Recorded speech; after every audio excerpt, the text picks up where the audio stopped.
La MG ES5 EV. Voyons ce que ça donne. Une nouvelle voiture électrique abordable. Ouais, elle est pas mal, ouais. Elle est moins clivante que la MG4, je trouve. Ça va. Elle est un peu plus grosse, ce qui paraît logique. 4,48 m de long, 1,85 m de large, 1,62 m de haut. Profil assez consensuel, et à l'arrière, on reprend le style MG4. Ouais, mais c'est mieux, c'est moins... ouais, c'est plus normal, on va dire, que la MG4. Ça va moins diviser, je pense. Un bel écran au centre, bien plus quali que la MG4, au passage. Alors le moteur, 170 chevaux, batterie LFP 51 ou 64, ce qui donne 360 ou 450 WLTP. Par contre, elle est un peu moins puissante, c'est un peu dommage.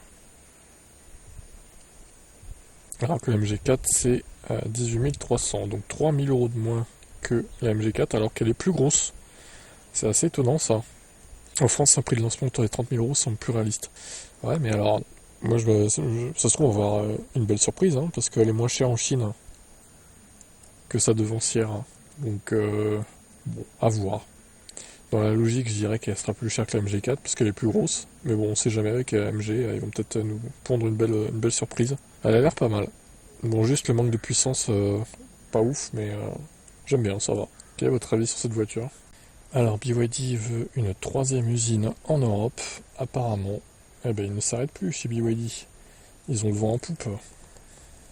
Pour éviter de payer les droits de douane sur les VE, BYD entend renforcer sa présence sur le continent européen après 2 premières implantations en Hongrie. Et en Turquie, la firme chinoise pourrait construire une troisième usine en Europe. Mais alors, dans quel pays? Peut-être la France? Non, faut pas trop y croire. Hein. L'emplacement et le calendrier sont encore en discussion. Ça pourrait être où du coup? Turquie, Hongrie, allez, Pologne. Pologne, peut-être, ouais. En vrai, possible. Hein. À mon avis, ça sera un pays de l'Est. Malgré un ralentissement de la demande sur les VE, l'Europe reste un marché attrayant pour les constructeurs chinois car ils peuvent pratiquer des prix plus élevés que dans leur pays. Bah oui, il y a tellement de concurrence dans leur pays qu'ils sont obligés de tirer les prix vers le bas. Et nous, on est un peu la vache à lait, quoi. Pour soutenir sa poussée en Europe, BYD a embauché à tour de bras ces derniers mois, débauchant notamment des cadres de chez Jeep. Ok, bon bah dites-moi en commentaire à quel emplacement vous pensez que ça sera, quel pays quoi. Moi je mise sur un pays de l'Est, genre Pologne ou Roumanie peut-être, un truc comme ça quoi. Ou République tchèque, à la limite aussi. Allez, ciao. Alors Hyundai Inster, Hyundai qui est dans la sauce, hein, qui a aussi d'ailleurs en France, les ventes se sont effondrées depuis qu'ils ont plus le bonus. Ouais, c'est dommage, c'est des bons véhicules quand même je trouve. Fiables et tout. L'année dernière, Hyundai a matriculé 45 451 voitures contre 49 400 en 2023, une baisse de 4000 ventes. La part de marché de la marque a ainsi reculé de 2,78 à 2,64%, restant cependant dans les mêmes eaux que Ford Fiat, Skoda ou Seat Cupra. La part de l'électrique dans ces ventes a dévissé. En 2022, 19% des Hyundai matriculés en France étaient des VE. L'an dernier, ce chiffre est tombé à 14%. Passant ainsi sur la moyenne du marché, le patron de Hyundai France explique cette baisse majeure. La première, c'est la mévente des modèles 800 volts. Nos Ioniq ont été exclus du bonus en décembre 2023. Ce sont de gros véhicules fabriqués en Corée. Ça a eu un impact immédiat sur les ventes des deux modèles.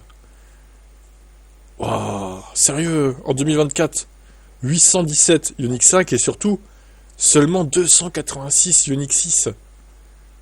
C'est dérisoire. C'est terrible. De plus, ne plus avoir le sous-soutien de l'État devient un bloqueur à l'achat, même si les voitures sont compétitives en termes de loyer. Et surtout en termes de perfo, quoi. Le grand SUV Ioniq 9 de 5,06 m de long sera livré à partir de cet été dans le pays. Bon, ça marchera pas non plus, je pense. Le deuxième facteur était un retard à l'allumage sur le leasing social. Sur les 50 000 voitures concernées, nous avons fait 2% de volume. Seul le Kona est éligible. Ouais. Enfin bon, le Kona version avec batterie petite. Hein. Pas très très intéressant non plus. Et puis encore une fois, le design du nouveau Kona, désolé, il est un peu douteux. Il plaît pas à tout le monde non plus, quoi. Alors même s'il était abordable en termes de tarifs et de prestations, bon, le design, ça rebute pas mal de gens, hein, finalement. C'est normal, hein. Moi, le premier, hein, je vais pas choisir une voiture que j'aime pas, tout ça parce qu'elle est abordable, quoi. L'offre de la marque coréenne n'est apparue que sur le site du gouvernement qu'après le pic de recherche internet des 2 premières semaines. Stellantis et Renault se sont taillés à part du lion. Sur ces IMAT, le leasing social a représenté un sixième des mises en route des voitures électriques dans l'Hexagone. Alors, les Hyundai les plus vendus en France, tiens, ça m'intéresse. Hyundai Tucson, 25e, 15 858 ventes. Le Kona, 36e, dont environ 4500 versions électriques. Donc, un tiers des ventes en VE. Ok, bon, c'est pas si mal. Hyundai i20 et Hyundai Bayon, ok. Pour une Inster, nous avons une ambition de vente à 5000 voitures. C'est tout. Pour une si petite citadine, 5000 seulement. Ça placerait la puce aux étiages de la IC4, Volvo X30, Volkswagen ID4 ou Skoda Enyaq. Chez nous, le potentiel de la catégorie est important, un peu plus grosse que la Hyundai Inster. La Renault 5 a été matriculée à 10 000 exemplaires sur les 3 derniers mois de l'année dernière. Et ce, alors même que les versions les moins chères n'ont pas encore été lancées. Ouais, mais encore une fois, le design de l'Inster, il est quand même particulier, hein. La Renault 5 est bien plus jolie, et a une bouille plus sympa que ça, quoi. Enfin, franchement, virez vos designers hein, chez Hyundai Kia, parce que en ce moment, ça va plus du tout, quoi. Il faut changer de méthode. Il faut produire des voitures qui font rêver et pas des trucs comme ça, parce que ça ressemble à rien, vraiment, hein, désolé de le dire, mais... J'aime bien ces marques, hein, pourtant, c'est pas le problème, j'en ai eu 2 dans ma vie, Hyundai Kona et Niro maintenant, mais les designs étaient encore acceptables à l'époque. Le premier Kona, en vrai, il était sympa, je trouve. Mais le nouveau, il est dégueulasse, vraiment, je le supporte pas, quoi. Quand j'en vois un, j'ai envie de vomir, hein, vraiment. Bon, après, l'histoire du bonus, effectivement, avec le nombre de places, là... Si l'on explique le prix d'achat, le coût de détention d'un véhicule électrique adapté à son usage, une Inster peut être une alternative à l'I20, une Polo, une Clio ou autre. Après, la Inster, elle est pas belle, mais elle est quand même... tu peux plier les sièges à l'avant, par exemple, et tout.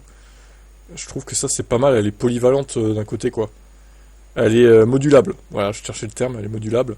Donc ça peut être un argument de vente. Mais bon, le design...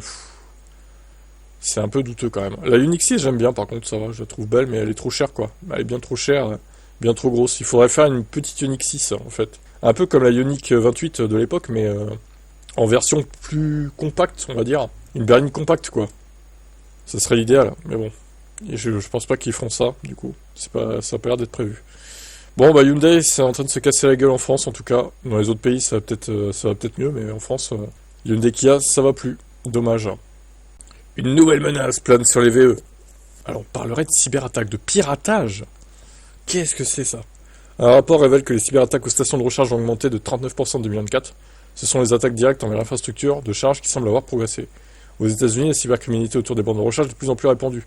C'est ce que montre le rapport Automotive and Smart Mobility Global. Celui-ci révèle que 409 cyberattaques ont visé l'automobile et la mobilité intelligente dans le pays en 2024. Il y en avait eu 295 en 2023. Parmi ces attaques, 4% se dirigeaient en 2023 contre des bornes. En 2024, la part des attaques visant l'infrastructure de recharge a grimpé à 6%. La connectivité de tous les appareils qui permet des failles dans les systèmes. Le problème ce que cela pose, c'est l'ampleur potentielle des attaques et de leurs conséquences. En effet, 37% de ces attaques auraient pu toucher des milliers d'objets connectés. Mais surtout, 59% avaient le potentiel de s'en prendre rapidement à des millions d'objets. Ça inclut des véhicules, des applications, des bornes de recharge et autres éléments du même écosystème. Ce n'est pas nécessairement le nombre d'actifs, c'est la connectivité et le fait qu'ils soient tous interconnectés qui augmente considérablement le risque. Il y a 3 zones de risque avec la recharge. Premièrement, le réseau de recharge. L'autre est la connexion entre les bornes et le véhicule. Troisièmement, la connexion entre les bornes et le réseau électrique. La connexion du réseau électrique est l'élément sur lequel il y a plus de commentaires officiels et de recherche l'an dernier. Une simulation d'attaque sur le réseau électrique utilisant les bornes de recharge a eu lieu. Les auteurs de la simulation et de l'étude qui l'accompagnent révèlent ainsi des failles existantes. La simulation démontre la faisabilité et la sévérité de telles attaques qui impactent tous les consommateurs reliés au réseau en causant d'énormes pertes financières. Des bornes piratées sont aussi plus simplement des bornes HS qu'on ne peut pas faire en recharge. Mais enfin, qu'est-ce qui pirate comment? Enfin, quel est le but de faire ça?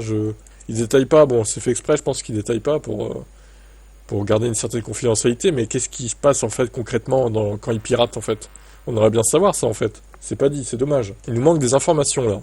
Genre, si on paye avec la borne par exemple sans contact, il y aurait un risque de se faire pirater sa carte.